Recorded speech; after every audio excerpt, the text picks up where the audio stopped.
Lhasa, literally meaning Holy Land, is the heart and soul of Tibet. It has history of more than 1,300 years. Lhasa has remained Tibet's capital since 1642, and most of the city's historical sites date from the second stage of the city's development since the 5th Dalai Lama.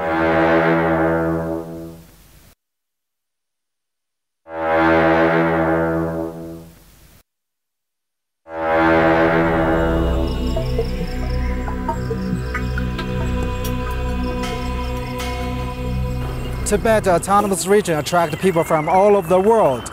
Lhasa is a center, also a start point for everybody. Personally, I choose the Potala Palace to prepare myself for my journey mentally, physically, and spiritually. Erected in the 7th century, the Potala Palace was damaged by lightning and afterwards almost entirely destroyed in the time of Landamark, who was a bitter opponent of Tibetan Buddhism. But in the 17th century, under the 5th Dalai Lama, the palace was restored to its original form. Pilgrims performed their duty in various ways. For example, they repeatedly bow their upper bodies until their heads touch the ground, or their bodies lie flat on the ground, prostrated. Another well-known ritual is to spin prayers wheels, which range from handheld units that are common souvenirs to huge ones that stand several meters high. Another practice is to contribute yak butter, which is used to light the oil lamps in temples and monasteries. Another donation pilgrims make is money. They simply put the coins or small notes everywhere, especially near the Buddha statues, and the money is not frequently collected.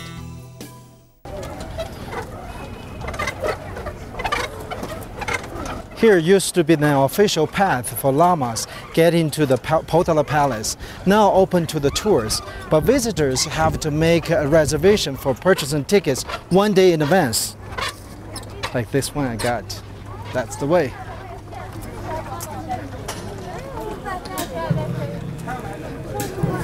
With its majestic splendor, the Potala Palace would impress the inhabitants of any world capital. Thus, the humble Tibetan pilgrim, who has always lived in a yak hair tent, must view the Potala Palace with a great reverence. It is amazing to experience that this 13-story structure containing 999 rooms, which was built on a steep mountain in Lhasa.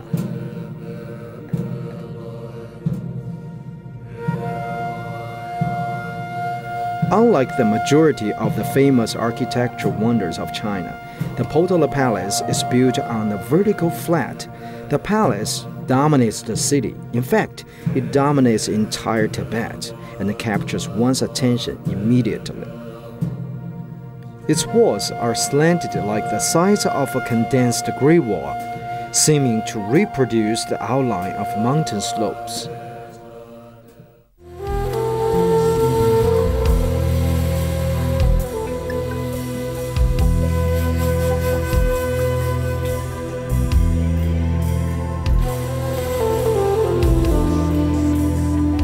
After a lengthy walkway and numerous stairs, finally got to Potala Palace.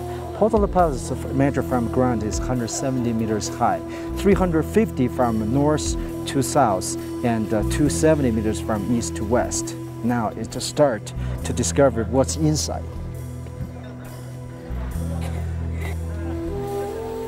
There is indisputable evidence to prove that the ethnic roots of different cultures had become interwoven long ago. In the oldest part of the Potala Palace, the prayer cave vault, you can see the statues of the Tibetan king Songtsen Gampo and his wife, the Tang Dynasty princess Wencheng. During the Tang Dynasty, the Chinese capital Chang'an, today is Xi'an, was one of the center of the world civilization.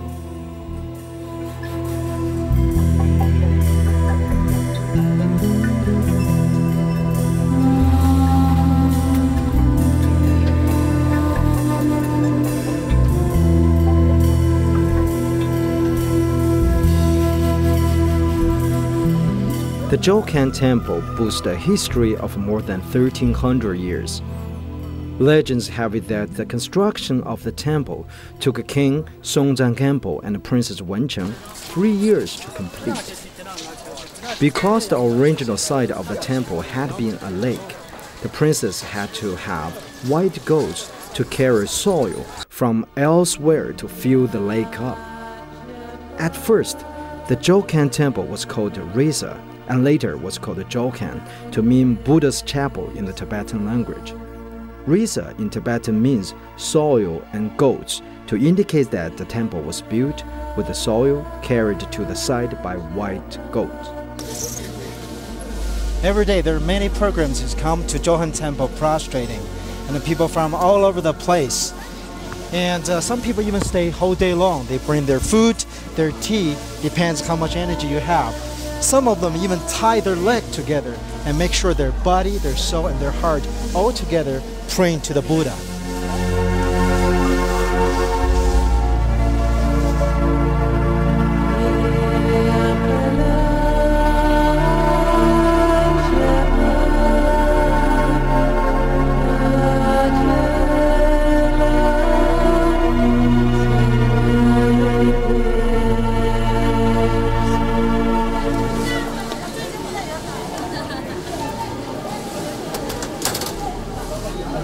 Long time ago, many monks come here to Jokan Temple to pray.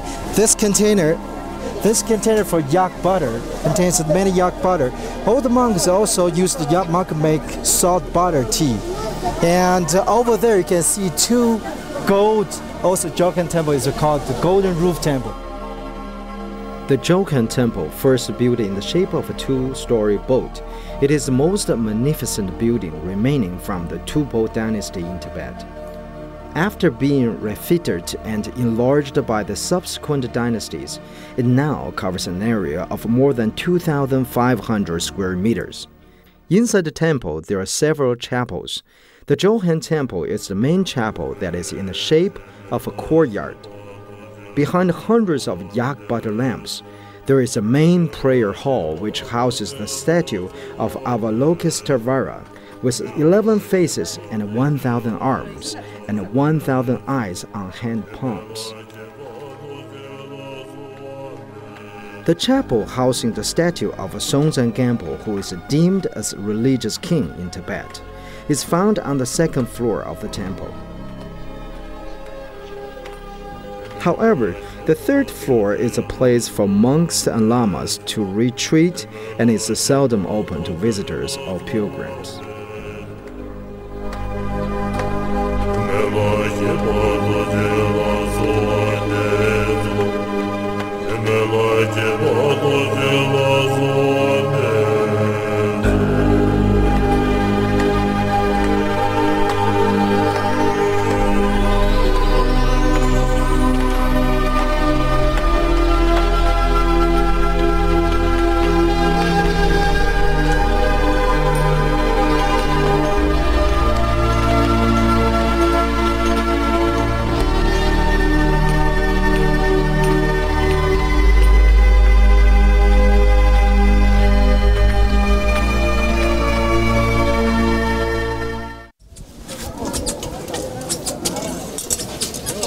This is Parho Street. Parho Street is a circle around Jokan Temple. And a long time ago, it was initiated by prayers who walk around praying for the god. Now there's two functions. One is a market for tourists come over here shopping for souvenirs. Another one is still for the prayers to come over to pray. Parho Street is an open market street circulating Jokan Temple. Usually, souvenirs are sold during the day, while at twilight, daily necessities seem to dominate the market.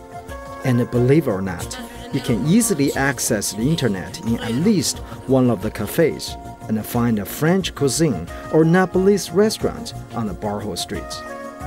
I was told that Parho was the original layout of Lhasa in just 20 years ago.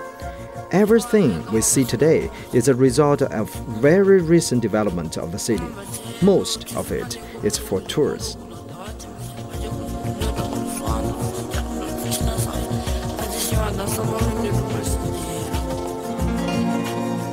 How are you? Fine, and you? Good, good. I love tankas, all those tankas, right? Right. This all of the tankas we call the mandala, Uh-huh. and we have 5 different tankas. And one is we call the mandala of the design. Mandala is how the round one. We call the mandala, and this one is we call the Buddha tankas. What are tankas? Right. It's all of the painted in the cloth. Yeah, the mandala is normally in Tibet we use from into the hole inside to put into the drawer into the wall, and they have to put something like coming from the put into the to make it in flame, and then we cover it. And Tibetan New Year times we open it, yeah, and then all times they have an offering and prayer of these tankas. There's just different ways to paint it. Others have different meanings. And the lotus flower line, and also they have a water line. Some we have a mandala to write it down into the mantra. Tibetan mantra we call the Om Mani Padme Hum. Right, that means the health, the jewel in the lotus flower for the healthy. And all Tibetan people to turn around we use for that prayer words.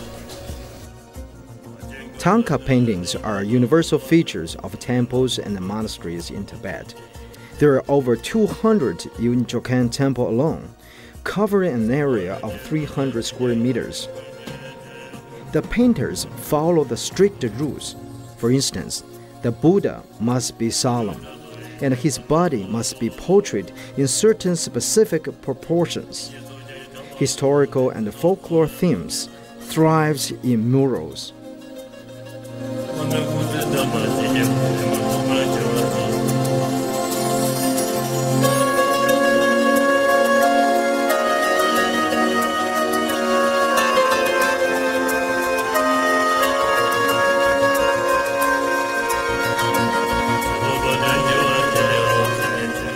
Religion is very important to the Tibetans, with everything being centered around it. Along with the education, culture was based on religious beliefs. Probably Buddhism was the first introduced to Tibet in 173 CE during the reign of the 28th Yarlun king Tortori. Barho Street, no doubt, is a present symbol of Tibetan culture and history. It could satisfy all kinds of tours and prayers with various types of merchandise. Prayers wheel, tanka, Buddha's manuscript, you name it.